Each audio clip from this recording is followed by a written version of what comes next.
Students walking out from schools in Florida, Maryland, and Arizona today in solidarity with the survivors of the deadly shooting at Marjorie Stoneman Douglas High School, who are taking their calls for gun reform to lawmakers at the state level and all the way to the White House.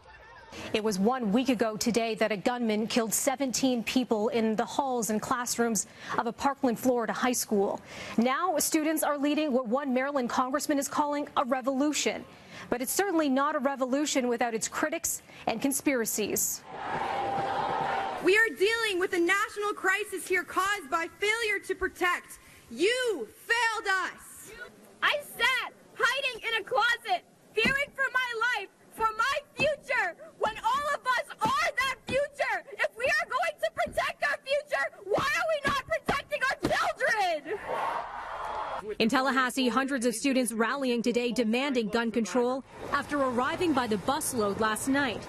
Before most even arrived to the Capitol, their Never Again movement suffered a setback. The state Senate voted overwhelmingly against taking up a gun control measure. But today, Florida lawmakers saying they would consider raising the age limit to buy an assault weapon from 18 to 21.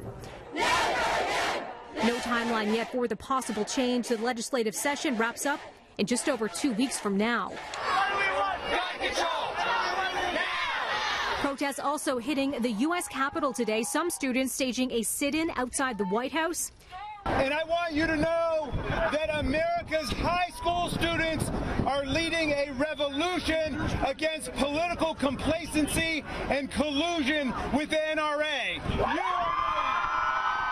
There are attempts to discredit the Never Again movement with conspiracy theories, not unlike hoaxes unleashed after other mass shootings. And the conspiracies are having a real-life impact. A Tampa Bay Times reporter revealing that an aide to State Representative Sean Harrison, using state email, sent him this.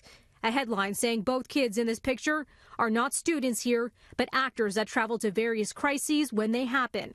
Soon after, that state representative tweeted that the aide was terminated from his position as my district secretary.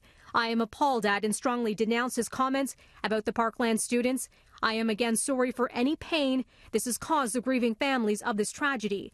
And Florida Senator Mark Rubio slamming the conspiracy theorists, tweeting, claiming some of the students on TV after Parkland are actors is the work of a disgusting group of idiots with no sense of decency.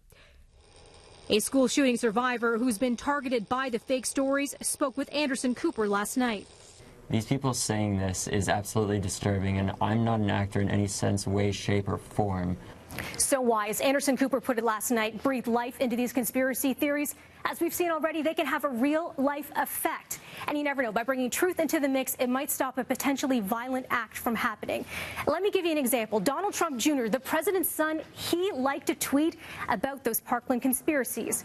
He also liked tweets about the Pizzagate conspiracy from 2 years ago. You remember that one? Well, let me bring this up. A gunman inspired by conspiracies he saw online walked into a pizzeria in D.C. and shot the place up. Let me bring that forward to what's happening right now. One student survivor posting today on Twitter, this guy, Cameron Kasky, we've seen his face a lot.